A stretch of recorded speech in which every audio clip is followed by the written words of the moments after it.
Anak, hindi namin hinihingi na suklian mo lahat ng ginawa namin para sa'yo. Ang hiling lang namin ay huwag mong kalimutan kung sino ang unang naniwala, nag-alaga at nagmahal sa'yo ng buong puso. Masakit para sa isang magulang na dumating ang araw na parang hindi na niya kilala ang sarili niyang anak at mas masakit kapag ang anak mismo ang hindi na kumikilala sa kanyang mga magulang.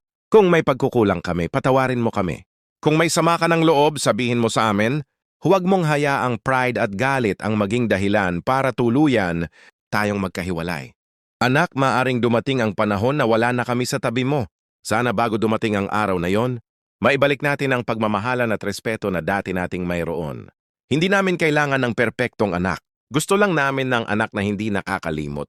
Kung saan siya nagsimula at kung sino ang unang nagmahal sa kanya. Anak, hindi namin hinihingi na suklian mo lahat ng ginawa namin para sa'yo. Ang hiling lang namin ay huwag mong kalimutan kung sino ang unang naniwala, nag-alaga at nagmahal sa'yo ng buong puso. Masakit para sa isang magulang na dumating ang araw na parang hindi na niya kilala ang sarili niyang anak at mas masakit kapag ang anak mismo ang hindi na kumikilala sa kanyang mga magulang. Kung may pagkukulang kami, patawarin mo kami. Kung may sama ka ng loob, sabihin mo sa amin, huwag mong hayaang pride at galit ang maging dahilan para tuluyan tayong magkahiwalay. Anak, maaring dumating ang panahon na wala na kami sa tabi mo. Sana bago dumating ang araw na yon, maibalik natin ang pagmamahalan at respeto na dati nating mayroon. Hindi namin kailangan ng perpektong anak. Gusto lang namin ng anak na hindi nakakalimot. Kung saan siya nagsimula at kung sino ang unang nagmahal sa kanya.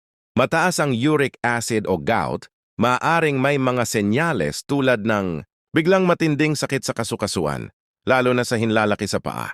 Pamamaga, pamumula at init ng apektadong kasukasuan. Masakit kahit bahagyang mahawakan ng bahagi, pananakit na madalas lumalala sa gabi o madaling araw, paulit-ulit na pag-atake ng pananakit at pamamaga. Sa matagal na panahon, maaaring magkaroon ng matitigas na bukol, tophi, sa paligid ng kasukasuan. Mahalaga, hindi sapat ang sintomas para malaman kung mataas ang uric acid.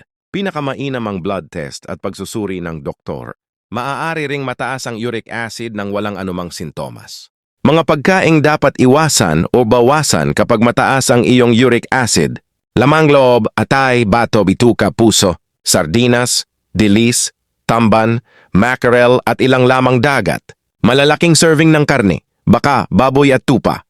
Processed meat, longaniza, hot dog, bacon, ham at luncheon meat. Alak, lalo na ang beer, soft drinks at matatamis na inumin. Mga pagkaing may maraming added sugar o fructose.